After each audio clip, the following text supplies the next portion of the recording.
সুপ্রিয় দর্শক, আসসালামু আলাইকুম। আমরা মিরপুর 11.5 দেখছি, ফাঁকা পথ প্রান্তর, এতটাই ফাঁকা যে কোনো গাড়ি চলছে না, মাঝে মধ্যে চলছে। তো এমন পজিশনে দেশ তো ভালো থাকতে পারে না।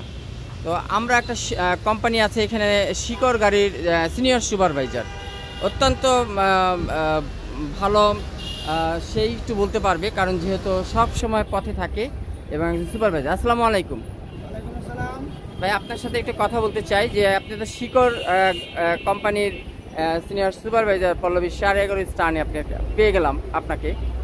কেমন আপনাদের অবস্থানটা একটু বলবেন? আমাদের অবস্থা কোম্পানির জন্য এখন খুবই ক্ষতিকর এবং আমরাও কর্মভাবে আমরা অসুস্থ আছি। এখন কাজবাজ ঠিক নাই, এই অবরোধ হরতাল কার্যের জন্য গাড়ি ঠিকমতো চলতেছে না। হ্যাঁ, আমরা অনেকেই এখন কষ্টের মধ্যে আছি, মালিকরাও কোম্পানি এখন ধ্বংসের পথে।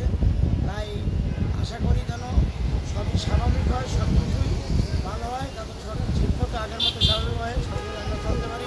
আচ্ছা, ধন্যবাদ আপনাকে। আঙ্কেল আসসালামু আলাইকুম। দেশের আপনি একজন মুরব্বী, একজন গুরুত্বপূর্ণ একজন পার্সন আপনি। এই যে দেশের পরিস্থিতি, এই যে কারফিউ, তারপরে এই যে ছাত্র আন্দোলনে সবাই তো মেনে নিয়েছে সরকার, তারপরও এই অরাজকতা কেন?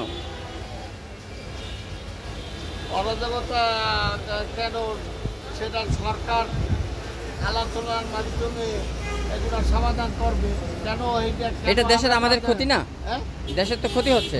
গ্যাসের ক্ষতি তো হইতেই আছে, গ্যাসের ক্ষতি হইতে আছে, কিন্তু সরকার আর বিরোধী দল যারা এই সমস্ত সাথে জড়িত তাদের সাথে আলোচনার মাধ্যমে এইটা ফয়সালা করতে হবে। ধন্যবাদ। আচ্ছা ভাই, আপনি তো দোকানদার, এই যে দোকানদারি ঠিকমতো করতে পারছেন এই কারফিউতে? না, ঠিকমতো কীভাবে করতে পারতেছি, দোকানপাট হলো সব বন্ধ। আমরা এই থাকি বয়ের ভিতরে, প্রায় হলো কী হয়ে যায়, আমাদের দোকানপাট বন্ধ করে দৌড়ানো লাগে নাকি, এই জন্য বয়ের ভিতরে আসি, কিন্তু দোকানপাট ঠিকমতো না হয় না, কাস্টমার। প্রিয় দর্শক, দেখলেন আসলে কেউই নেই শান্তিতে।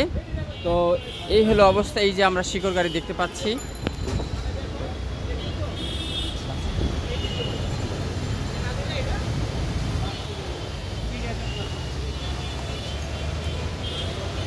প্রিয় দর্শক জনগণ এখানে খুবই, এই যে শিকড় গাড়ি আমরা দেখতে পাচ্ছি।